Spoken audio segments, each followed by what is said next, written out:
Well, I don't wanna be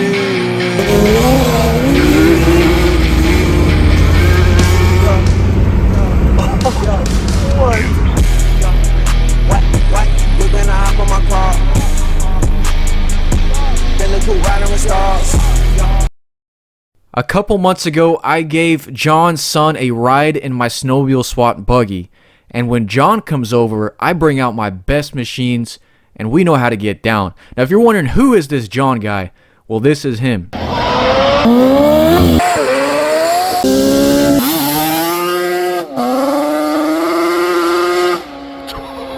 So this was just an ordinary Tuesday for us. We were cutting up the streets, cutting up the field, enjoying the views before the sun sets, and then this happened.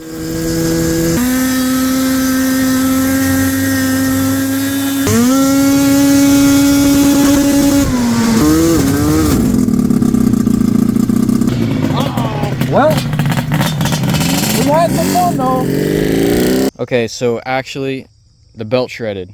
I got you, bro. We won't It's do it fine, again. man. Just next time, just if you see people out here, ask. I mean, that's the number one thing around here. Just gotta ask.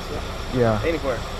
So, but y'all have a good rest of y'all. Yeah, you too. Man, I feel bad. I do too, but we got right off when Yeah. it's not like we were dicks about it, you know what I mean? Yeah. Like, Hey, you know what that means? I got the perfect intro for R1 swapping this buggy. that's true. Let's do it. Yeah, bro. Let's I'm do down. That's crazy, dude. So I'm here, stranded in Knoxville. Car started overheating. It has zero coolant in it. The radiator separated, this plastic expanded, and that was our problem. I think the universe is telling me, one, not to give up on this thing, and two, to get a truck.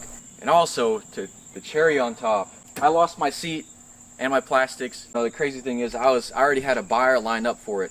You know, I had John's kid in here, and literally it was just a disaster waiting to happen. So it's honestly a good thing that it kind of blew up.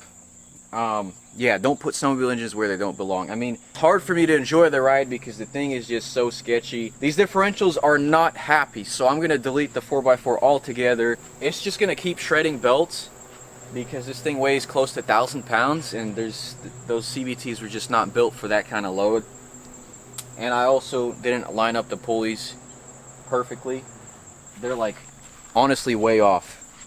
One's that straight and one's kind of angled, so it's just gonna keep ripping belts. I'm basically gonna hack all this off and put Miata suspension on there, tried and true. Yeah, it kind of sucks because I really wanted to just leave it at John's place and give up on it, but oh well. Alright, and $2,000 later, we got ourselves full Hayabusa with all the wiring and accessories, fuel pump, and then we got some RZR tires back there. Price is really good, but then I look down in the intake and the valves are rusty, so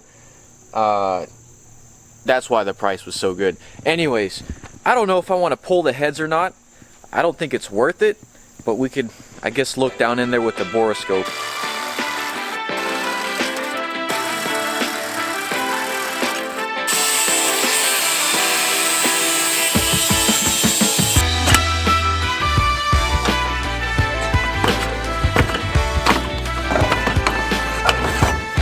Got that out. So the engine is still good.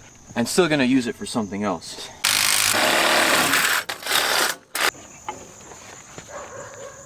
I don't know. I got a 600 here, a GA6R 600. I want to see how this thing looks in here. The way it's looking, it's not gonna fit. 600s require a lot of lean angle. Yeah, I don't know. It doesn't really fit. Dang. Guys, I don't have the energy for this. Yeah.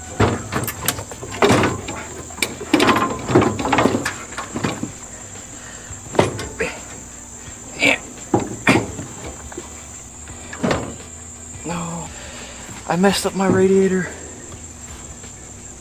No. Okay, you guys get the concept. You get the concept. We got a whole bunch of cutting to do. We're gonna cut out the entire drive shaft tunnel, but I made it really easy to cut out because I already saw this coming.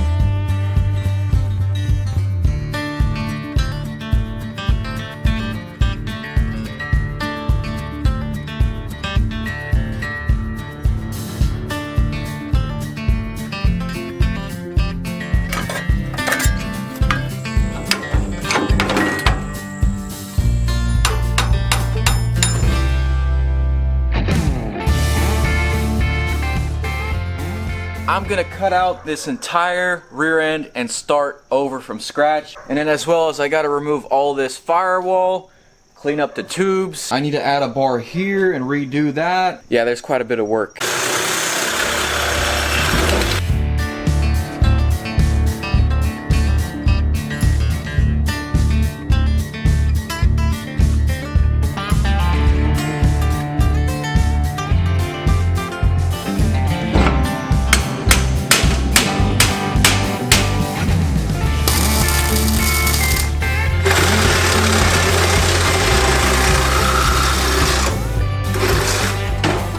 Okay, so I just want to tie in these rear frame rails into a much stronger point instead of tying them right here.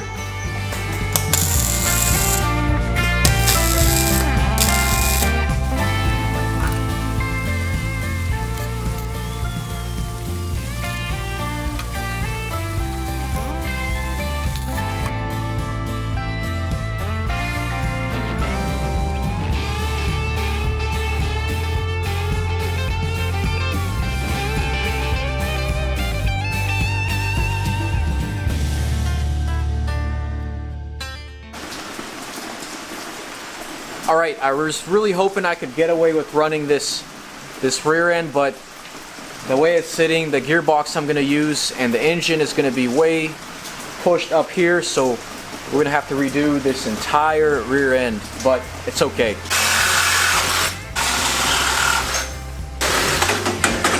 So much hard work I just cut up. So I got some spacers cut to mount my Hayabusa mock-up block in. It's funny, I've used this thing for 3 separate projects, and it's basically worth its weight in gold.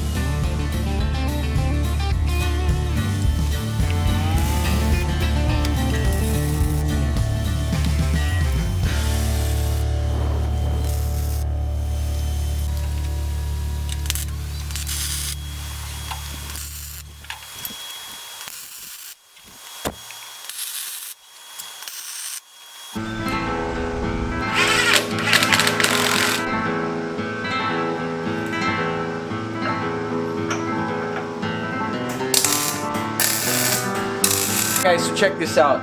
Hayabusa almost installed. I lifted it up to where the oil pan is concealed by the frame. This reverse gearbox is a must for a buggy this size, but I didn't really anticipate it stretching everything out so far. Also, I had to lift it up to better our chain alignment. You could see that it barely misses this CV cup. We've got actually quite a bit of room, so that's good.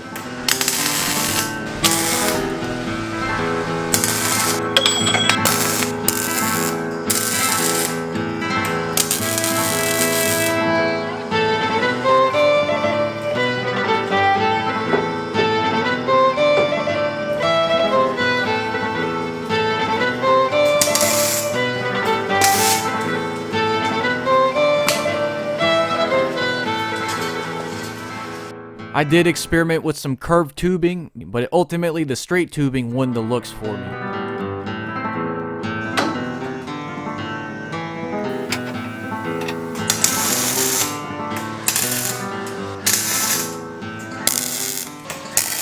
Okay, so my plan is to use this reverse box cradle as a giant gusset to bring strength into the frame. So I bent out a piece of tube that contours perfectly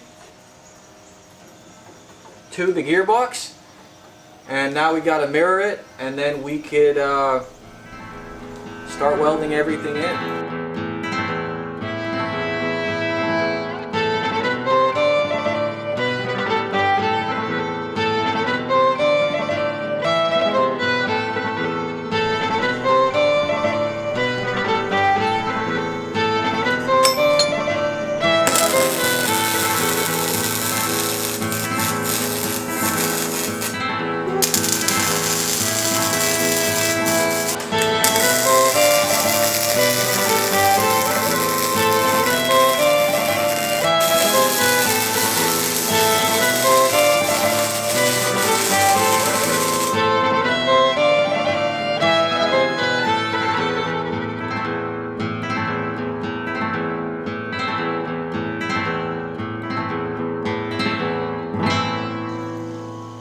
Alright guys, these two are bugging me, so I'm going to cut these and realign them up into that node.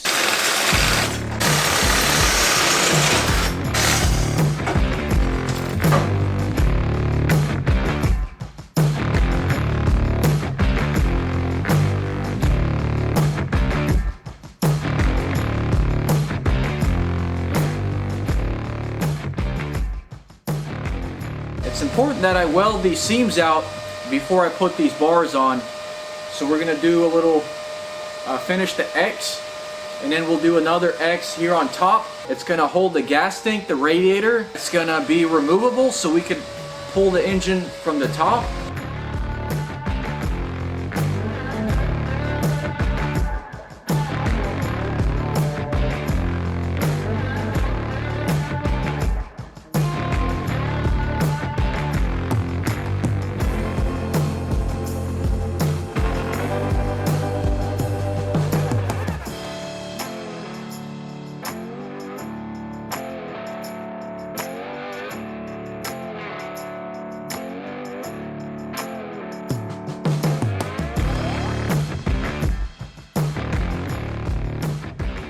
Okay, so we got those welded. I'm going to add another diagonal bar like that to kind of lock that engine in. We're going to do a mount right here, and then we're going to see if this engine will pivot outwards like that and be able to be lifted out.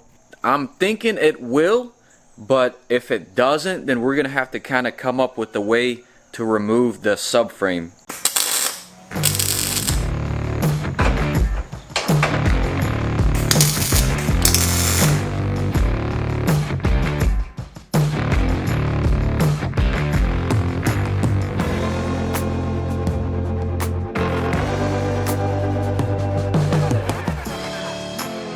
Got to cut out that much off this cradle so that hopefully the engine could pivot outwards and be lifted up. Moment of truth.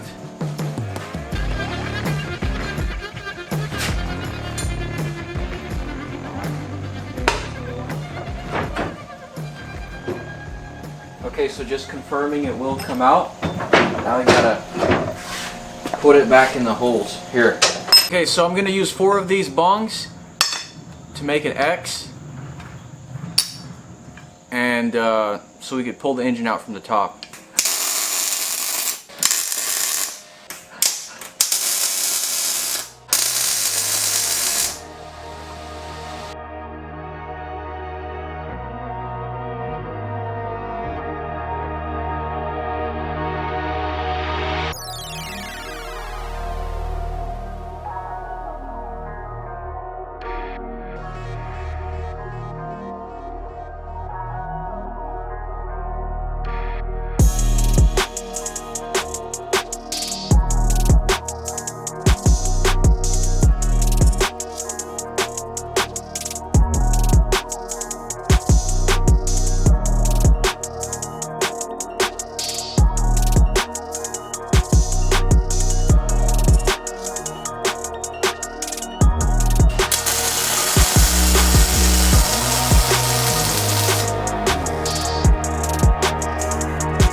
So now getting a little sidetracked here, I want to finish up the gas tank.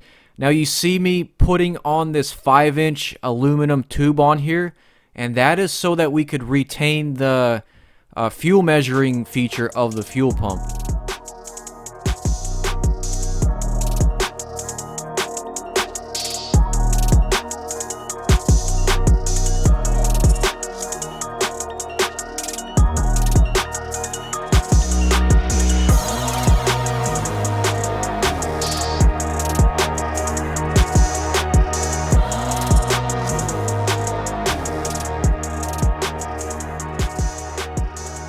I get these billet fuel flanges from Tom Pro Designs on eBay, and I've got to say, it just saves me so much time.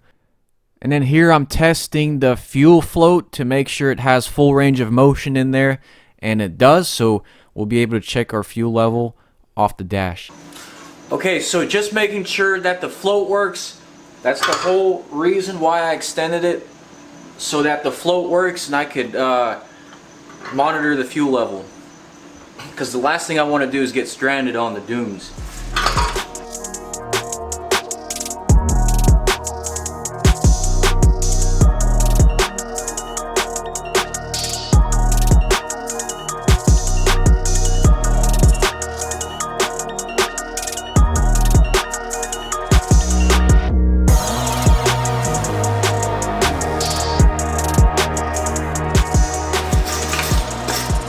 Okay guys, full pedal, my torch started melting, but I don't know, we had quite a bit of contamination.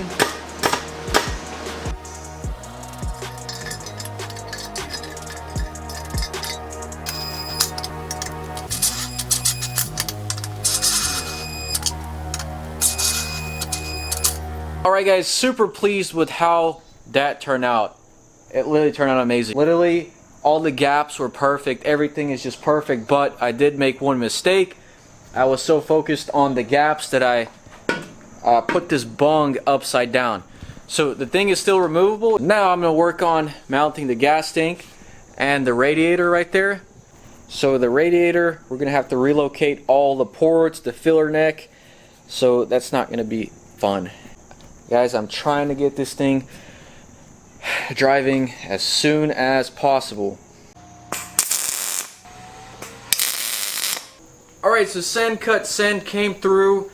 We got some suspension tabs here for the rear.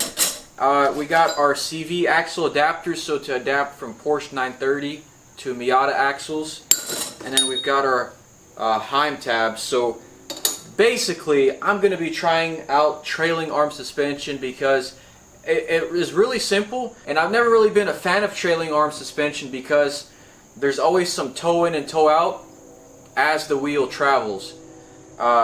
You know, you can reduce the travel, you can do certain stuff to minimize it, but it's always going to be there. Only with the off-road, it doesn't matter at all. So we're going to try it out, and also we're going to redo the entire front suspension as well. I'm currently waiting on my rear end parts, so I'm going to start working on the front. And I basically got to redo all the suspension.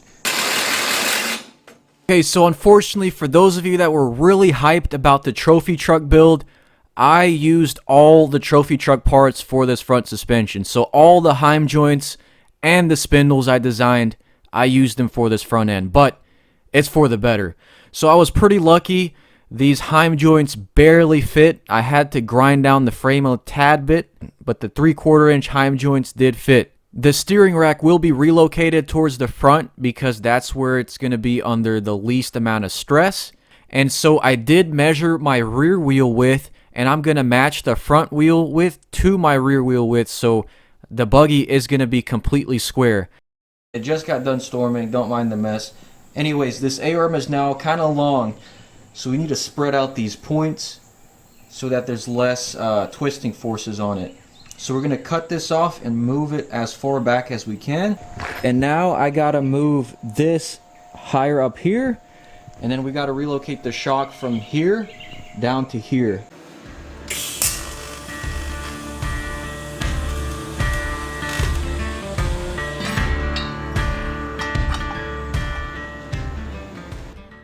And these are the trophy truck spindles that I designed. Unfortunately, my opinion is they're going to be a little bit too weak for what I want to do.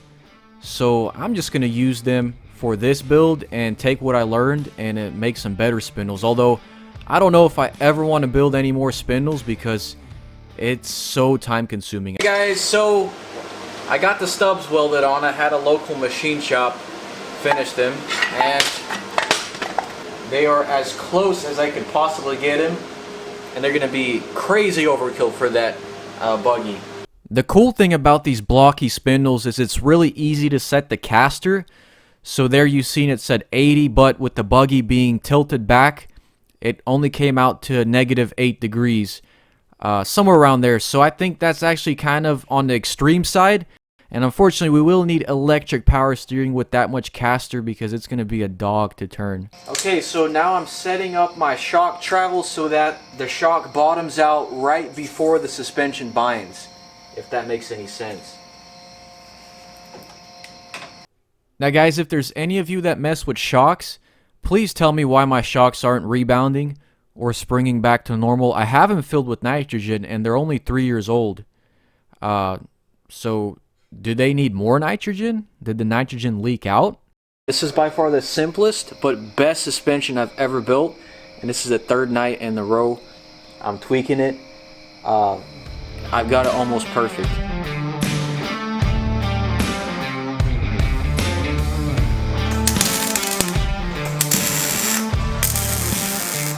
So I gotta cut off my lights because they're gonna block the view from these beautiful shock tabs from Sencut Sen. Alright, so I was tuning the suspension and I had to move the tab down right there. And so if you draw a line between these two Heim joints, it does fall in line with the line between those two.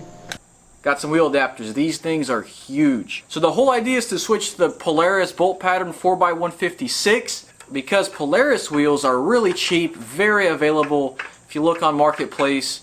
So that's why I'm switching over to 4x156. I did add a crazy amount of KPI into these spindles because I knew I was going to run spacers. So we want to make sure that the line between these two Heim joints intersects at the middle of the tire. So right now it's actually past it.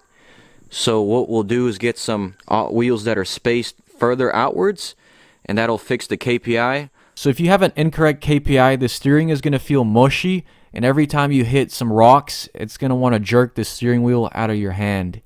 But that's where electric steering could come in and fix that, but we're going to get it perfect.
Now we're going to start working on our rear trailing arm suspension. So it should be pretty simple. Just do a couple bars to the spindle. Yes, I'm using Miata spindles and Miata CV axles. Probably not ideal, but I don't want to pay 500 bucks for poor CV axles. Never built trailing arm suspension, so everything from here on out is just guessing. So I might get it wrong, but I don't think there is a way to get it wrong.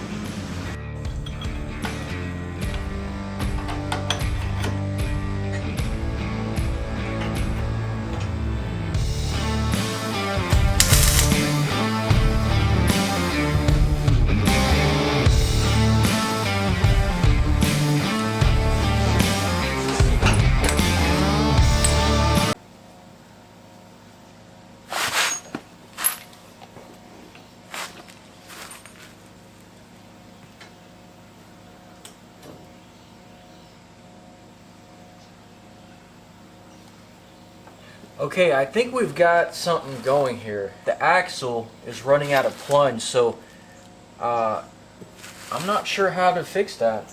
So it's pushing the axle in. So I don't know what that's all about. And a half. So on my previous Chinese buggy, I achieved 23 inches of travel with Miata CV axles. Right now I'm only getting about 13 because of the plunge. But 13 will work just fine. I mean, this buggy isn't that heavy. Okay guys, surprisingly we got it close, really close. So the CV axle is binding on the up travel, which makes me feel like I need to push these out more. Basically, if you draw a line from this to there. Yeah, it's not, it should be right here.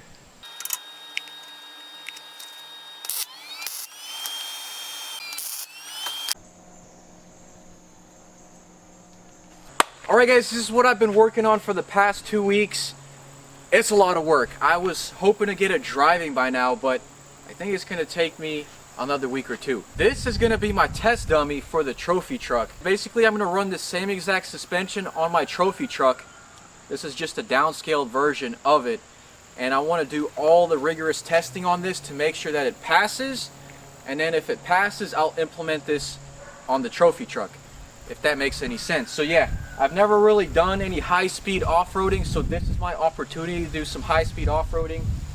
It should be up there with the Can-Am X3 possibly. We've got to find that perfect balance between the tire size, because if we go too big, it's going to put strain on that reverse gearbox, and it's also going to slow me down.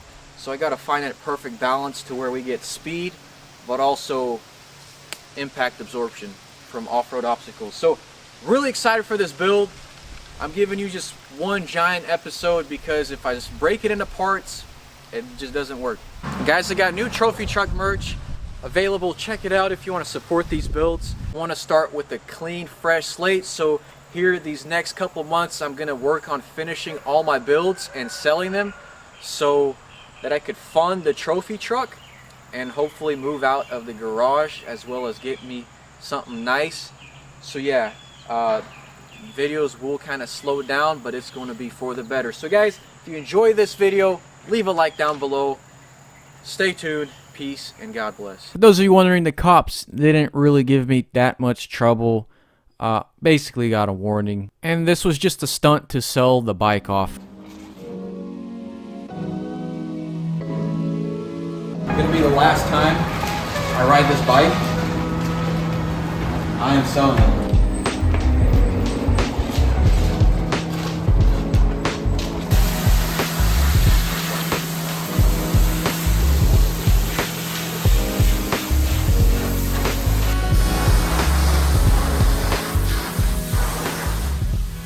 Alright guys, so I'm parting ways with the KX. I'm here in like Chilhowie, Virginia, and this guy lives in Maryland, so he's gonna be running some races up there in Maryland. But yeah, really chill guy.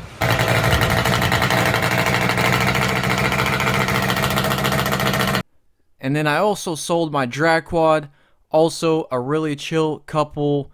I think they're from North Carolina. Seems like it's hooking.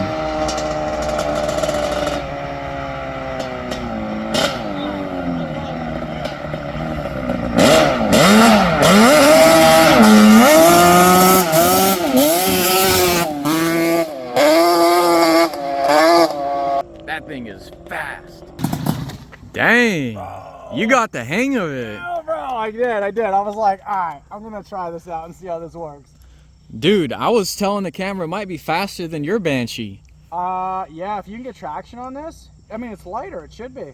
And it's very close in power. But you see what I was talking about? You get in the higher gears and it... Yeah, oh, bro, that wheel, because it's wet out, so that wheel just freaking... Dude, we need to find a field for you to open it up. Look at these straight burnouts, dude. Yeah. I was like 4th gear just pinning it. No, like you were getting some... Definitely up there with my quad, dude. You can tell I'm not afraid. I love death I mean, traps, this is your bro. territory. I love death Nah, this ain't a death trap, bro. No, anything that goes more than 100 mph is a death trap. You don't want to get up to those speeds because it has some head shake. It does. That was my biggest fear. When I got moving up the top there, that's why I kind of let off. Yeah. Because I was afraid I might get a little shake. Well, dude, we could grab the buggy and go for a cruise. Let's go. For real? Yeah, okay, whatever.